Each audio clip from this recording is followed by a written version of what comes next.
Copyright applies to the following verbal and written content. With the exception of the content owner, complete content, excerpts, and links may be used for nonprofit purposes only, provided that full and clear credit is given to the following names wherein: Diary Single Woman, Diary of a Single Woman, and Miss Anonymous. Appropriate and specific direction to the original content must be used. All rights are reserved.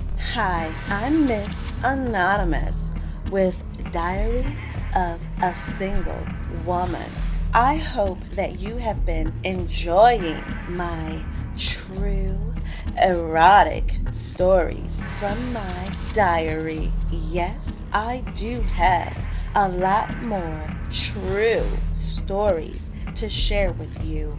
But in the meantime, I have a proposition for you.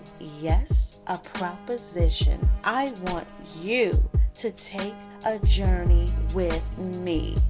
Take a journey into a mysterious, taboo, and intriguing world of sensual fiction. A world that offers a place for you to escape from your normal daily life. A world that expands your mind beyond boundaries. Beyond boundaries you never knew you had. A world where you discover intimate thoughts and feelings you thought you were incapable of.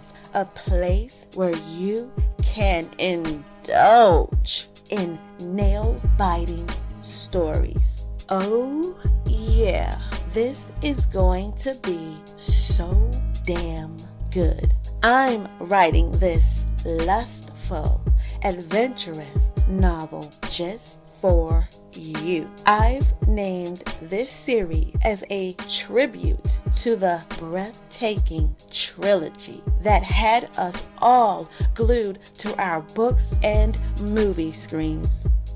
Well, fasten your seatbelts, or should I say, unfasten your seatbelts, and get ready to live life on the edge. Welcome to 50 Shades of Red.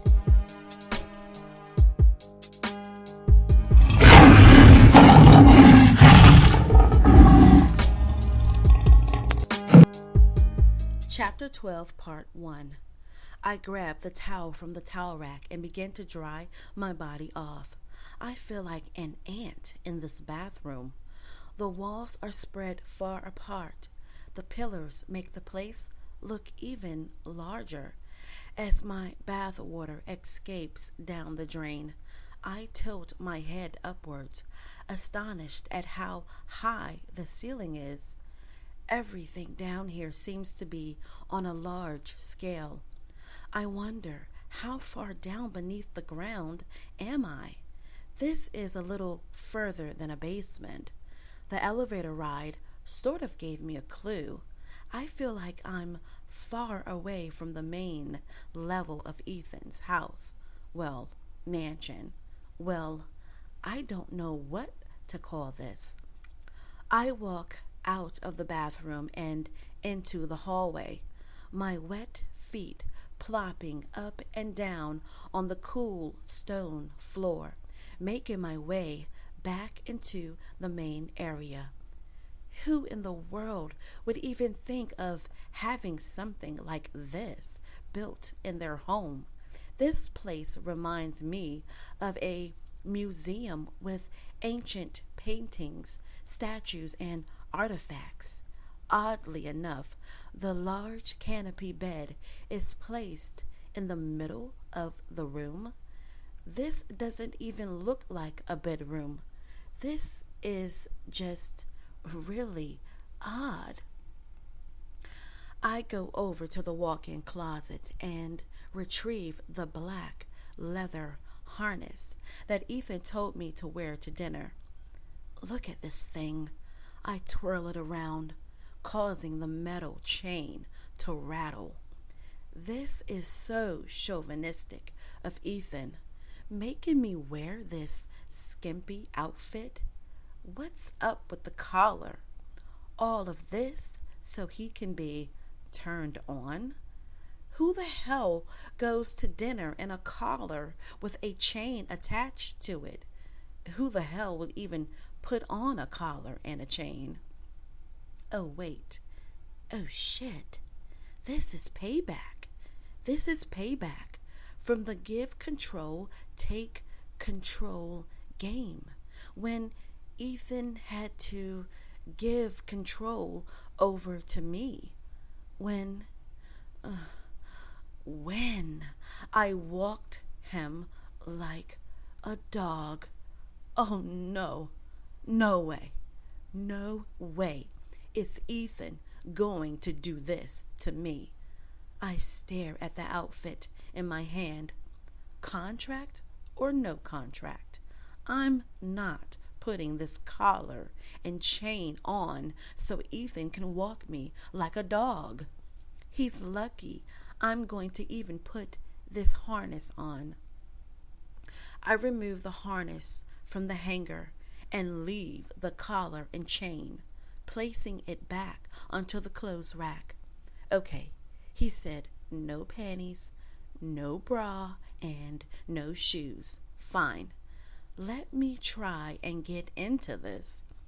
I start to slide one of my legs in, feeling the leather press against my skin. This really isn't easy to put on. I continue to wiggle my leg in. Damn, why is this so hard? Oh, what's this? I think I can loosen things with this buckle. That's better. I slide my leg completely in. Then I slide the other leg in. I start to inch each section of the harness up over my midsection. I feel like I'm getting into a spider web, a leather spider web. I wiggle and squirm, trying to get the harness completely on. I finally get the harness all the way up. I start readjusting my breast, fitting them through the designated areas of the harness. I readjust the crotch area. I'm so glad I used my hair removal cream a couple of weeks ago. The way the straps on this leather harness is laying in the crease of my crotch would have made this unbearable if I hadn't removed my hair. I wiggle a little more and do one final adjustment. Finally, this thing is on. I feel awkward. I look down at myself and see my breast sticking out, my stomach exposed. My paradise is exposed. Feeling the cool air flow in between my legs. Thank goodness I went to the bathroom earlier. This harness is not something I would want to go to the bathroom in. I leave out of the walk-in closet and go back into the main area.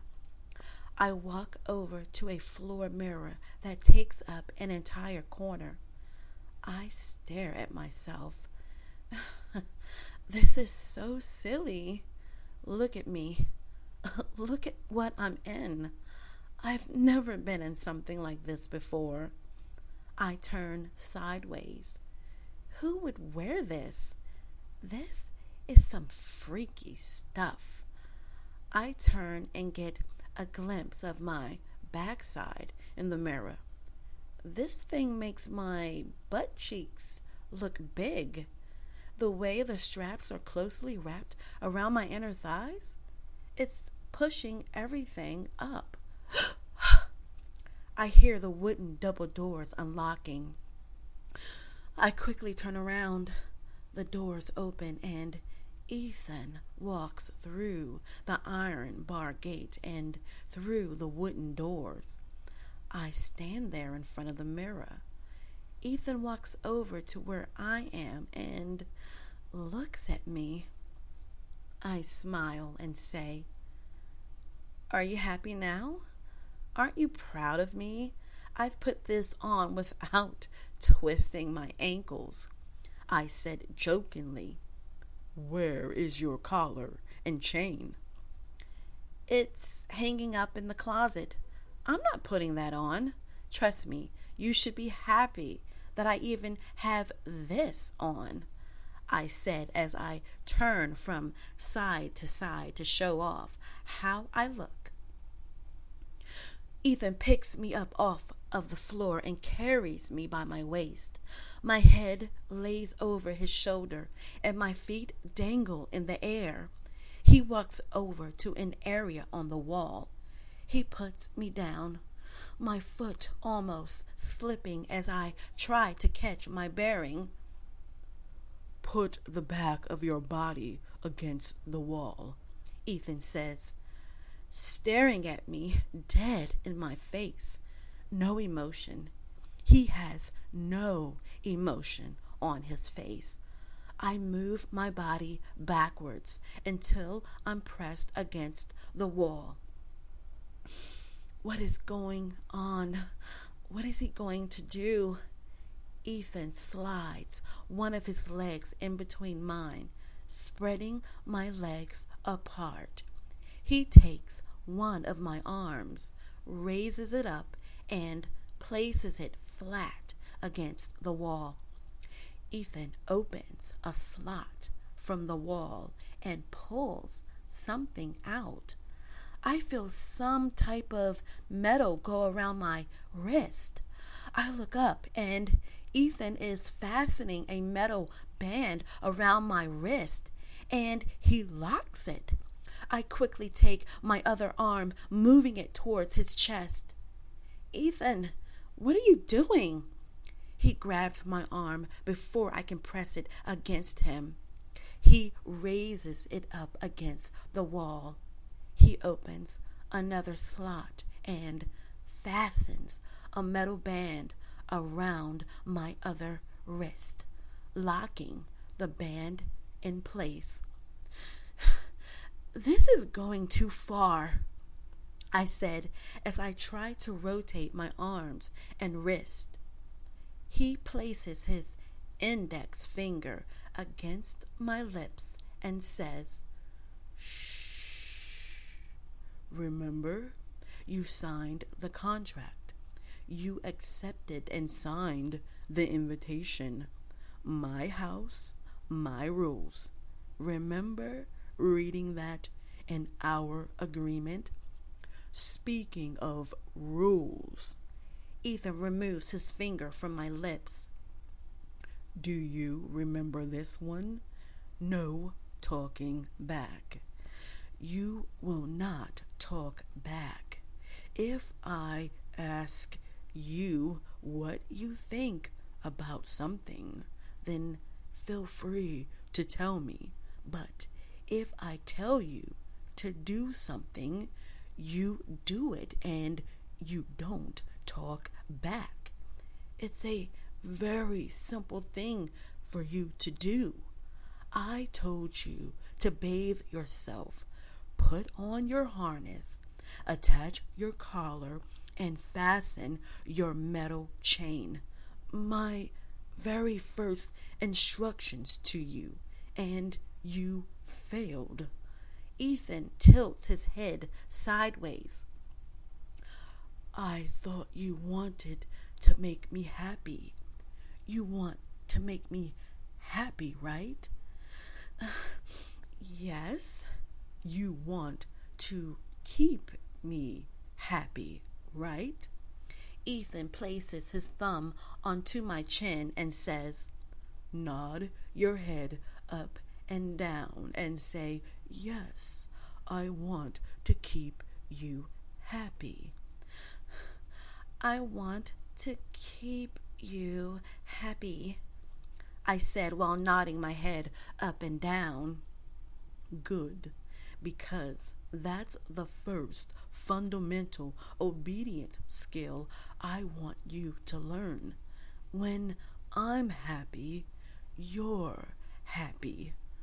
Learn that, and these 30 days will be beautiful, just like you. Ethan takes a few steps backwards.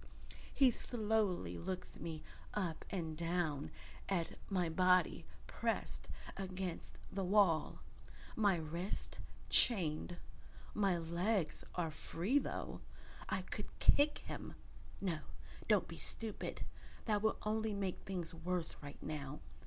I need to catch this fly with honey. Let me apologize to him. That might at least get me out of these metal wristbands, and then I will kick him. Ethan, baby, I'm sorry. Did I ask you what you are thinking? Oh, I see that I'm going to have to use the red chamber a lot sooner than I thought. My jaws lock. My eyes don't flinch. The red chamber? Oh shit. No way. Let me just shut the fuck up. I seal my lips and just stand there. There's an awkward silence. Oh, that's better. Now, see, my little dove, it's not that hard to keep quiet. Look at you, looking so sexy in your black leather harness. Your beautiful skin. Damn, those breasts, so plump, so juicy. Let's do this. I'm going to give you a choice. Here's how this works. You can either, 1, accept my challenge and earn the privilege to play the give control, take control game this week, or 2, decline my challenge and forfeit playing the game. By forfeiting the game, well, there goes our chances of going on the couples retreat that Madame Vivian has you so happy about. So the choice is yours. How in the hell do you play a game with a game? My mind quickly thinks back to the charity event.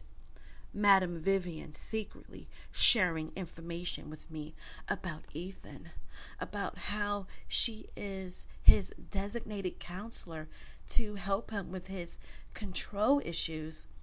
Madame Vivian said that if we complete 8 rounds of the GCTC game and follow all of the instructions, that Ethan and I would go on an all-inclusive couples retreat. We've completed 2 rounds so far. We need to go on that retreat. After these 30 days, I don't know if I will be able to handle Ethan anymore. That couples retreat might be my last resort to help Ethan with his issues. Okay, I will take the challenge. You're more brave than I thought. I was hoping you would say no and decline. I hate that GCTC game. Although I am pleased that you're willing to take an unknown challenge. Starting now, and from the time that you leave here tomorrow morning, you will not speak or make a sound unless I tell you to. You can nod your head, but you have to keep your words and sounds to yourself unless I give you permission. Nod your head up and down if you understand. I nod my head up and down. Good. After tonight, you would have mastered this fundamental skill. Ethan walks over to me. His face is in front of mine. He raises his hands towards my wrist. I feel a sense of relief. He's going to remove the metal wristbands. Wait, what? He caresses my hands. Oh shit, he's not removing the wristbands? He gently caresses my arms. I really wanted to resist fucking you until after dinner, but you look so beautiful this way, so hot.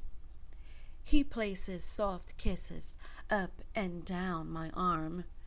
He makes his way down to my neck. I feel his lips. I feel his tongue. He moves both of his hands to my exposed breast and starts caressing them. He steps backwards and starts to unbutton his shirt. Then he removes it, letting it fall to the floor. Damn, I always love to see his chest, his abs, his muscular arms.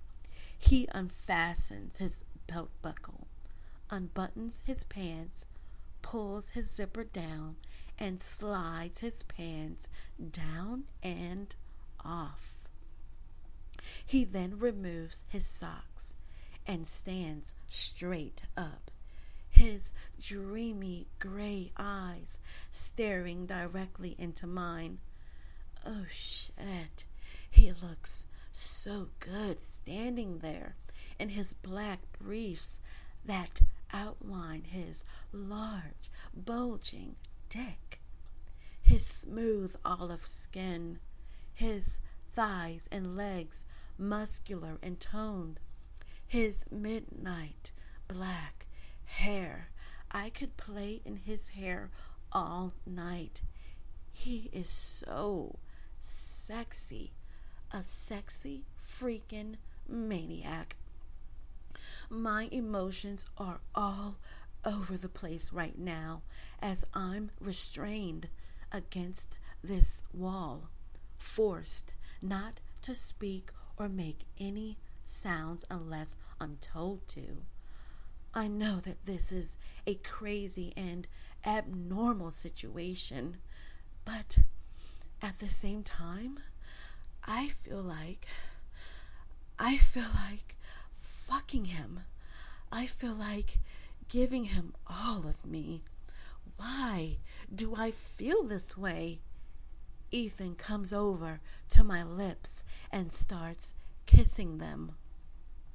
He kisses my neck, then kisses my breast, then sucks on my nipples. Oh, I'm so turned on. I feel my paradise becoming moist from my arousal of his touches. He moves down towards my thighs. He starts gently biting and kissing them. The coolness of the stone floor starts feeling warm while pressed against the bottom of my feet as I focus on the warmth coming from Ethan's mouth. He moves his mouth inwards, moving up to my paradise.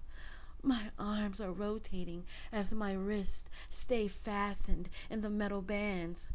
I feel his tongue start to lick my paradise. Oh, his warm tongue. I take a deep breath in and hold it, making sure I don't make a sound. He takes his hands and pushes my thighs far apart. I feel him lick and eat my paradise. Oh, the way he's eating me. It's perfect. It's fucking perfect. He lifts my legs and places them over his shoulders. He buries his face deeper in between me, eating and eating and eating. I close my eyes, trying to focus on not making a sound. I start to close my hands until they are both in a fist, digging my nails into my palms, making sure I don't make a sound.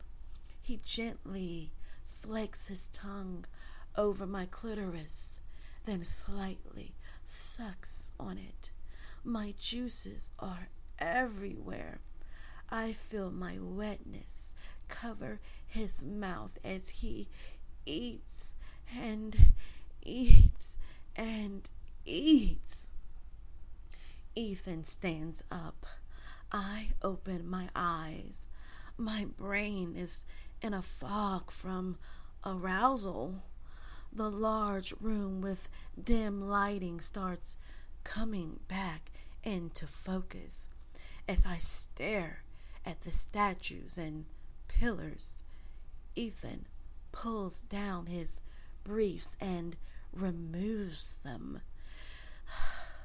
His dick sticking straight out, hard, erect. He comes back over to me. He lifts my legs and wraps them around his waist. He pushes his dick inside of me, separating all of me. He's so thick, so long. His hard steel.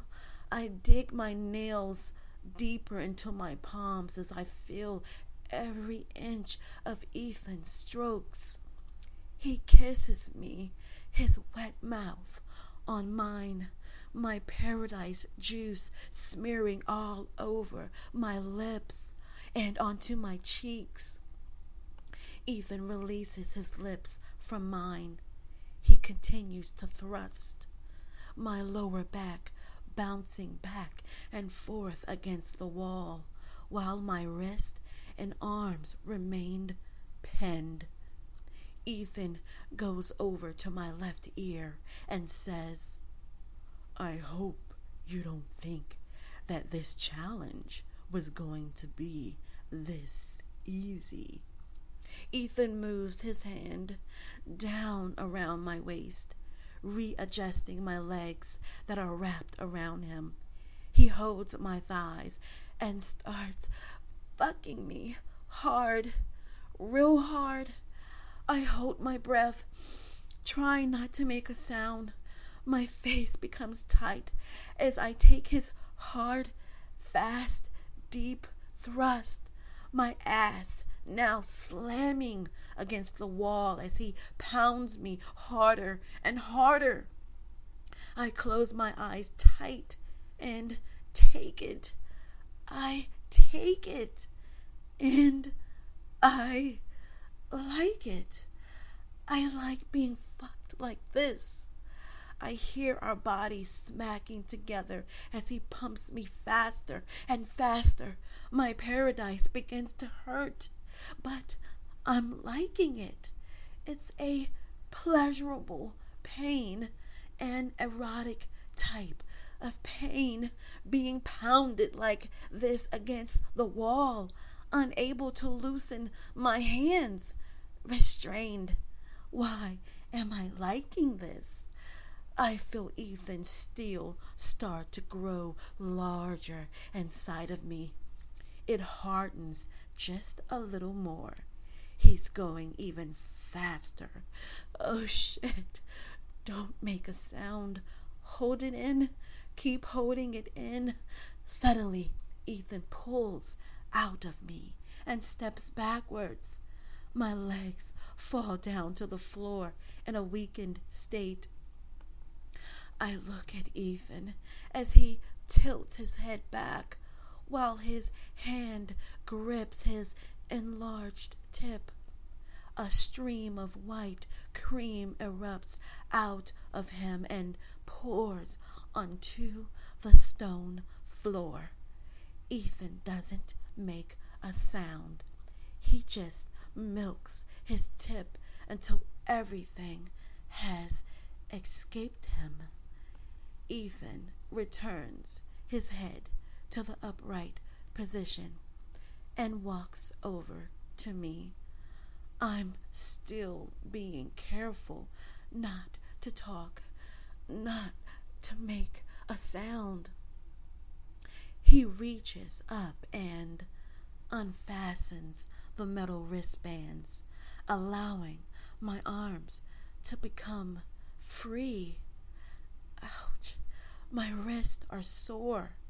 I gently rub my fingers around my wrists in an effort to massage them. I'm propping myself up against the wall. My legs are so weak. Ethan has so much energy, so much strength. I'm amazed and exhausted. Ethan picks up his shirt from the floor and begins putting it on. He looks at me and says, "Now, go over to your closet and attach your collar and fasten your chain. It's time to eat dinner. Evelyn will clean all of this up while we are enjoying our meal. I'm proud of you, my little dove. You managed not to make a sound. Now, let's see how many times you can do that tonight." What? How many times? What does that mean? Is he going to fuck me all night? I massage my wrist, take a silent breath, and think to myself, I hope not. This ends Chapter 12, Part 1. Stay tuned for Chapter 12, Part 2 to find out what happens next. Ethan takes Keeva to dinner with her chain in hand, directing her every move. Will Ethan give Keeva a moment to talk before turning in for the night? Will Keeva have sweet dreams or nightmares? You don't want to miss what's next. Here's a question for you. If your significant other gave you permission to restrain them during a night of intimacy, on the next go-round, would you give them permission to restrain you? Make sure you subscribe and tell a friend. There's going to be a lot to talk about. This is going to be so juicy. Yours truly, Miss Anonymous.